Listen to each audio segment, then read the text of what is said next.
السلام علیکم، بات کرو بھائی پاکستان۔ وعلیکم السلام۔ جی جناب، کیسے ہیں؟ خیریت سے ہیں؟ ٹھیک ٹھاک، آپ نے ٹھیک ہے؟ سے ٹھیک ہے آپ کی؟ بہت مہربانی، سلامت رہیں، زندہ رہیں۔ کیا نام ہے آپ کا؟ نام میرا خواجہ علی ہے، خواجہ پاکستان بھائی، سے، اسلام آباد سے بات کر رہا خواجہ صاحب، خدا عزت دے آپ کو۔ کیا حکم ہے بھائی، بتاؤ۔ ہوں۔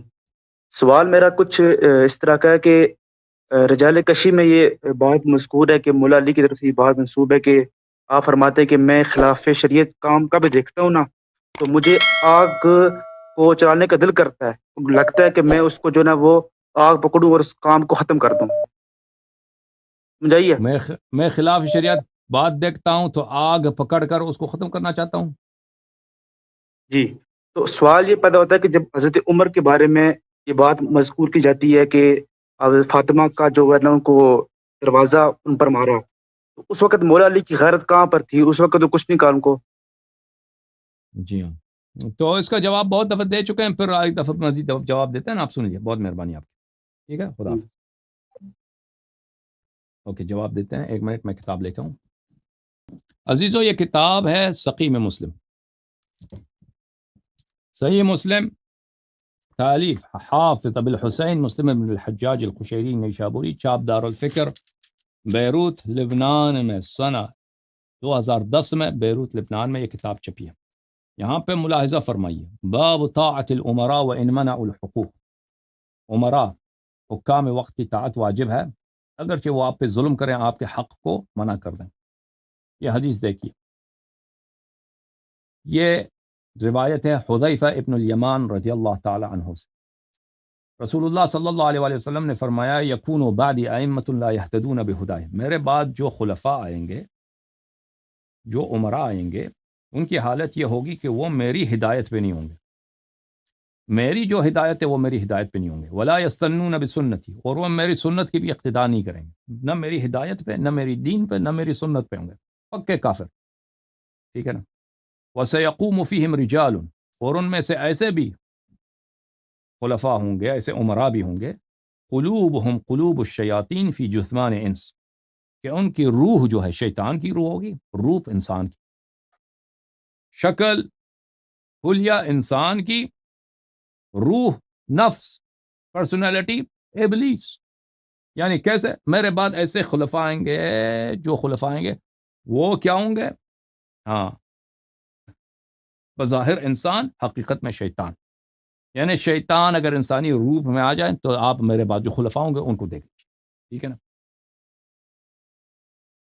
میں نے عرض کیا، یہ جملے تو آپ کے بڑے خطرناک ہیں یا رسول اللہ صلی اللہ علیہ وآلہ وسلم، آپ کے بعد تو بڑی مصیبت ہوگی، تو بہت بڑی مصیبت ہے آپ کے بعد، ہم کیا کریں؟ کیف اصنع یا رسول اللہ ان ادرکت ذلک۔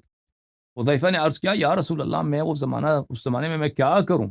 یہ حذیفہ جو ہے یہ عثمان کی خلافت میں اس کی وفات ہے، تو رسول صلی اللہ علیہ وآلہ وسلم نے اس کو نہیں فرمایا کہ آپ وہ زمانہ نہیں دیکھیں گے، نہیں فرمایا۔ رسول صلی اللہ علیہ وآلہ وسلم نے اس سے فرمایا، تسمع وتطع للامیر وان ضرب ظهرك واخذ مالك فاسمع واطع، تم اس بادشاہ وقت کا، جو شیطان ہے، اس کی طاعت کرو، اس کی بات کو مانو، اگرچہ وہ وان ضرب ظهرك، وہ بادشاہ آپ کے پشت پر مارے، کوڑے سے آپ کے پشت کو مارے، واخذ مالك، اور تیرے مال کو بنا حق وہ چھین لے، پیسہ بھی تیرا چھین لے اور تجھے مارے بھی، اس کی طاعت کرو، فاسمع واطع، پر اس کی بات سنو، اس کی طاعت کرو، ٹھیک ہے نا۔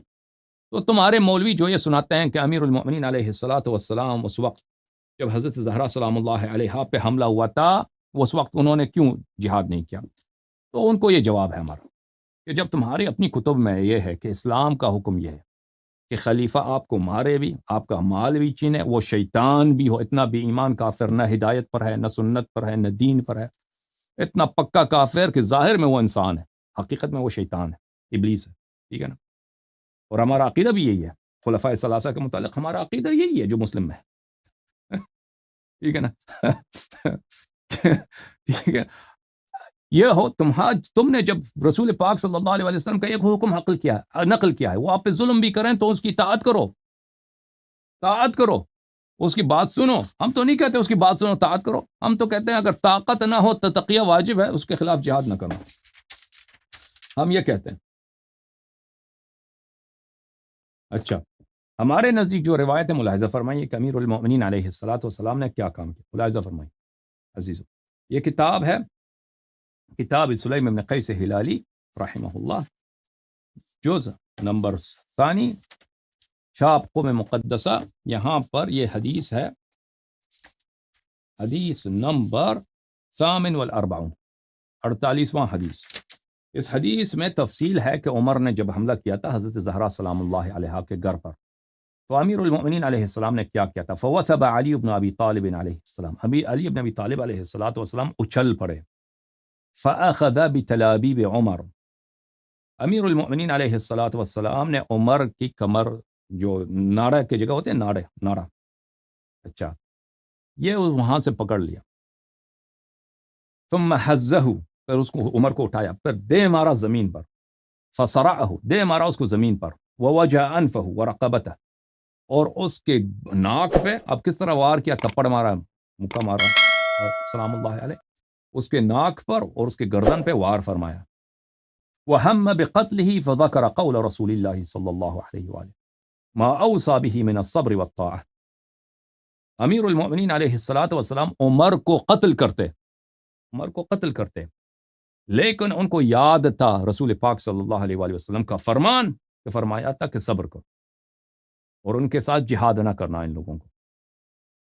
فقال والذی، پس فرمایا والذی کرم محمدا بالنبوہ صلی اللہ علیہ وآلہ وسلم، فرمایا کہ اس اللہ کی قسم جس نے نبی صلی اللہ علیہ وآلہ وسلم کو نبوت کا تاج پہنایا ہے. یبن الصحاق، اے بدکارہ عورت کے حرام زادہ اولاد، لولا کتاب من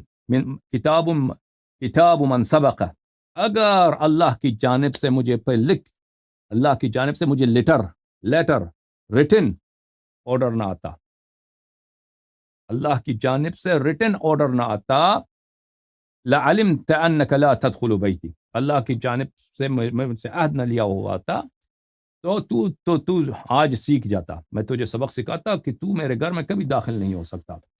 فارسل عمر یستغیث، عمر کو جب پتہ چل گیا کہ اب مجھے قتل نہیں کر رہا تو چلانے لگا، او مجھے بچاؤ، علی مجھے قتل نہ لے، مجھے بچاؤ، او مسلمانوں آ جاؤ، میرا خون کرنے لگا یہ آدمی. بہت سارے لوگ داخل ہو گئے اس وقت گھر میں، ٹھیک ہے نا.